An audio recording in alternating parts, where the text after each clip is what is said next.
याला तुकाराम महाराजांनी पूर्णपणे नाकारलेलं आहे.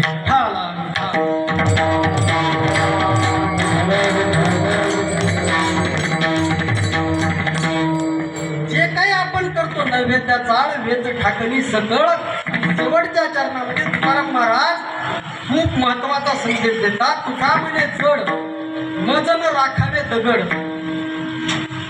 दगडाची नाव आपण जर दगडाची जर नाव केली, आपल्याला नदीतून तरून जायचंय. तरून जाण्यासाठी जर आपण दगडाची जर नाव केली तर पलीकडे जाऊ शकू का? जर आपण दगडाची जर नाव केली तर फुकट नाव होईल का? तुम्हाला जर दगडाचा एक चिरा जर घडवायचा म्हटला आजच्या काळामध्ये, तर एक आजच्या काळामध्ये कारागीरच भेटत नाही. भेटला तर किती खर्च येईल?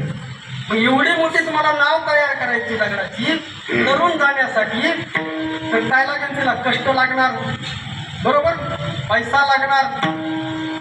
घडिता दगडाची नाव तुकाराम महाराज स्वतः म्हणतात. घडिता दगडाची नाव मोल क्लेश गेले वाव. तुमचं कष्ट पैसा पूर्णपणे वाया गेलेला आहे. त्यामुळे जे काही तुम्ही दहाव्याच्या निमित्त जे काही कर्मकांड करता, गाडगे महाराजांचं खूप सुंदर प्रमाण आहे. गाडगे महाराजांचं जास्त आयुष्य पंढरपूरमध्ये गेलं. पंढरपूरला जेवढे काही वारकरी यायचे त्यांची सेवा करण्याचं काम गाडगे महाराज करायचे. आणि पंढरपूरला सुद्धा हे दहाव्याचे सगळे विधी तिथं होतात. आणि मग असाच चंद्रभागेच्या किनारी वाळवंटामध्ये दहाव्याचा विधी सुरू होता. आणि मग आता गाडगे महाराजांनी काय केलं, जिथं विधी सुरू होता तिथं पाणी होतं. गाडगे महाराज नदीमध्ये गेले आणि ते पाणी असं असं फेकायला लागले बाहेर. आता त्या पाण्याचा जो विधी सुरू होता त्या लोकांना त्रास व्हायला लागला. ते लोक म्हणले, महाराज तुम्ही काय करायला लागले? गाडगे महाराज सगळ्याच्या परिचयाचे होते, मोठे संत होते, नाव झालेलं होते त्यांचं. आणि त्या लोकांनी विचारलं, महाराज नेमकं काय करायला लागले? आम्हाला इथं त्रास होतोय, आमचं इथं पिंडदानाचा विधी सुरू आहे. गाडगे महाराज म्हटले, काही नाही रे बाबा, मी माझ्या शेताला पाणी घालतोय. मी काय करतोय? उन्हाळ्याचे दिवस आहेत, शेताला तिकडे पाणी नाही. मी काय करतोय? माझ्या शेताला पाणी घालतोय. ते म्हणजे, बाबा तुमचं शेत कुठं आहे? शेत कुठं आहे? अमरावती तिकडे विदर्भामध्ये. आणि तुम्ही पाणी कुठून घालतात? पंढरपूरमध्ये. जाईल का पाणी तिथं शेतामध्ये? मग इथं पिंडदान केलेलं, इथं शिडी दिलेली, इथं गाय दिलेली, तुमच्या तिकडं पूर्वजाला जाईल का? हा प्रश्न गाडगे महाराजांनी त्या काळामध्ये त्या पुरोहिताला विचारला. मग तुकाराम महाराजांनी पिंडदान कसं केलं? तुकाराम महाराजांनी ज्यावेळेस तुकाराम महाराजांना हा प्रश्न विचारला, मग हे जे पिंडदान आहे हे कमन कसं करायचं? तर तुकाराम महाराज म्हणतात, पिंड पदावरी तिला आपली तरी माझे झाले गयावर जन फिटले पितरांचे बोल.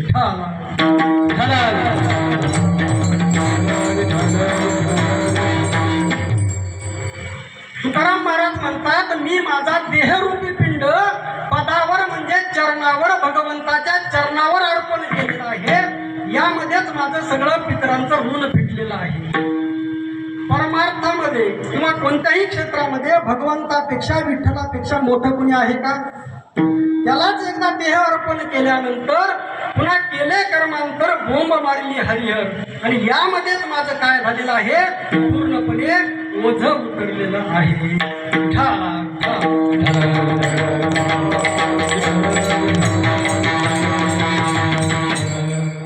तुका म्हणे माझे भार उतरले ओझे. हे सगळं तुकाराम महाराजांनी आपल्याला लिहून ठेवलेलं आहे गाथेमध्ये. पिंडे पिंडदान ठेविले करून पिळी पिळवण मुळे सारिले संकल्प एकाची वचनी सव्य अपसव्य. हे म्हणतात ना सगळे बुडाले हे कर्म. तुकाराम महाराजांनी सगळं सांगून ठेवलेलं आहे गाथेमध्ये. नीट गाथा वाचा एकदा समजून घ्या. तुकाराम महाराजांना विरोध करणारे कोण होते त्या काळामध्ये? आज एखादा कीर्तनकार इथं येऊन कीर्तन करतो, त्याला विरोध होत नाही. तुकाराम महाराजांनी कीर्तन केल्यानंतर काही लोकांना रात्रभर झोप येत नव्हती. कशामुळं? समजा समजा मी एक 50,000चं पाकिट घेतोय, समजा महागत नाही, घेतो उदाहरण समजा. आणि जर या बाबांनी टीका केली, एवढं पाकिट असतं का, कीर्तनकारांनी एवढे पैसे घ्यायला पाहिजे का, तुकाराम महाराजांनी तर सांगितलंय, जेथे कीर्तन करावे तेथे अन्न न सेवावे, माळ घालू नये गळा, दुका लावू नये भाडा. बरोबर आहे का नाही? तटावृष भासी जाणार, तृण मागो नये जाणार, तुका म्हणे द्रव्य घेती देती तेही नरका जाती. आता तुम्ही जर असं मला आपण सांगितलं, मी जर 50,000 पाकिट घेत असतो, मग मला रागीन का नाही? मग ज्यांचं पोट या पिंडदानावर याच्यावर अवलंबून होतं, त्या लोकांना तुकाराम महाराजांच्या या सांगण्याचा राग येत होता. म्हणजे गाथा बुडवण्याचं जे मूळ कारण आहे हे आपण कधी शोधण्याचा प्रयत्नच केला नाही. गाथा का बुडवली? कारण तुकाराम महाराजांनी सगळ्यांना एका लाईनमध्ये आणून बसवलं. कोणीही ब्राह्मण नाही, कोणी क्षत्रिय नाही, कोणी वैश्य नाही, कोणीही शूद्र नाही, अवघी एकाचीच भिन्न पेटे काहीचा भिन्ना भिन्न, सगळी माणसं एकच आहे. या जातीपातीच्या बंधनातून तोडण्याचं काम आपल्याला वारकरी साधू संतांनी केलेलं आहे.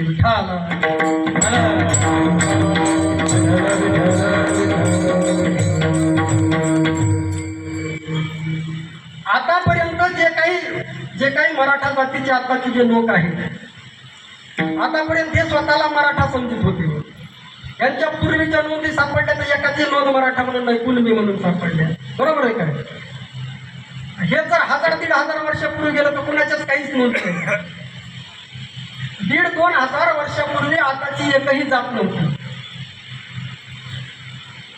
कुठेही नोंद नाही. तुम्ही सापडून दाखवा मला. आणि आता विज्ञान एवढं प्रगत झालेलं आहे, लक्षात ठेवा. आता विज्ञान एवढं प्रगत झालेलं आहे, जर आपण DNA टेस्ट जर केली तर कोणतं पोर कोणाचं, कोणता मुलगा कोणाचा, कोणती मुलगी कोणाची, हे लगेच एका टेस्टद्वारे कळत आहे. त्याला म्हणते DNA टेस्ट. एवढंच नाही तर मी जरी आता मेलो आणि अजून 500 वर्षांनी माझा DNA जर उपलब्ध असला, अजून 500 वर्षांनी माझा नातूचा नातू, पत्रुडाचा पत्रून, जर आमच्या दोघांचा DNA जर मॅच केला तर तरी लगेच कळतं की हे ह्याचा पूर्वज आहे का म्हणून. इतकं विज्ञान प्रगत झालेलं आहे. आणि आता जर आपले जेवढ्या वेगवेगळ्या जातीचे आपण लोक आहोत, या सगळ्यांचा DNA टेस्ट याचं सगळं झालेलं आहे परीक्षण. आपल्या सगळ्यांचा DNA एकच आहे.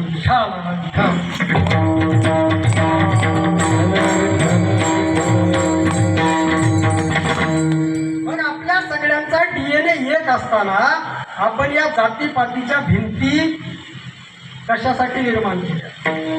या जातीपातीच्या पलीकडे आपण जातीवरून एकमेकाचा द्वेष करायला लागलो. हा द्वेष संपवणं हे वारकरी साधू संतांनी यासाठी काम केलेलं आहे. न करावा द्वेष भूतांचा मत्सर, द्वेष करू नका, तर काय करा, एकमेकावर प्रेम करा.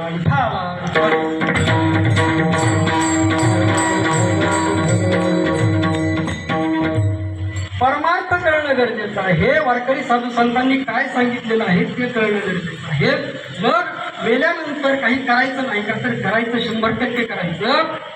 जी राख आहे ती राख आपण आपल्याच नद्या प्रदूषित करत आहोत. आपण नदीमध्ये जा, तुम्हाला नेतो. आता मी मागच्या एकादशीला पंढरपूरला गेलो होतो.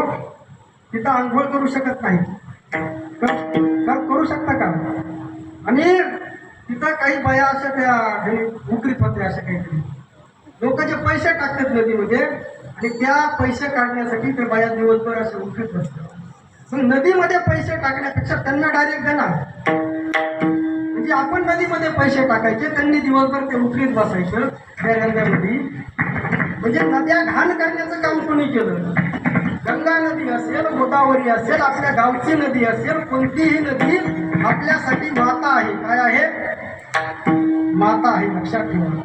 आपण नदीला माता मानणारी माणसं आहोत, आणि या नदीला अपवित्र करण्याचं काम सुद्धा आपणच केलेलं आहे. आणि जर हे असंच जर राहिलं तर येणाऱ्या काळामध्ये हवा तर पूर्णपणे प्रदूषित झालेलीच आहे, नद्या सुद्धा पूर्णपणे संपुष्टात येणार आहे.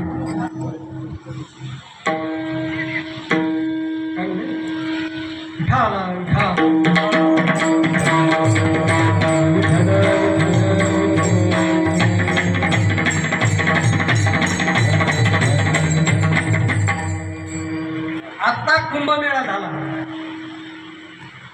काय कुंभमेळ्याला गेलते? त्या कुंभमेळ्याचं राज ठाकरे यांनी सांगितल्यानंतर काही लोकांनी टीका केली, परंतु गव्हर्नमेंट सरकारचे आकडे, हे कुंभमेळ्याचं जे पाणी आहे ते पाणी तपासलं प्रयोगशाळेमध्ये, सरकारने तपासलं, तर त्यामध्ये पाण्यापेक्षा जास्त लघवी आणि संडास सापडले. तुकाराम महाराजांनी त्या काळामध्ये नद्या एवढ्या स्वच्छ असताना तुकाराम महाराजांनी त्या काळात काय म्हटलंय? आली श्रीमस्त पर्वणी नाभ्या भटा झाली धनी. गाथा उघडा, गाथेमध्ये हा अभंग आहे. काय म्हणतात तुकाराम महाराज? आली सिंहस्थ पर्वणी नाव्या भटा झाली धनी, अंतरी पापाच्या पुढी वरी वरी गोडी डोई दाढी. कुंभमेळ्याला गेल्यानंतर तुम्हाला काय पुण्य भेटणार? काहीच भेटणार नाही. काय फायदा होणार? काहीच होणार नाही. कोण म्हणतंय? स्वतः तुकाराम महाराज म्हणतात. फायदा कोणाचा होणार?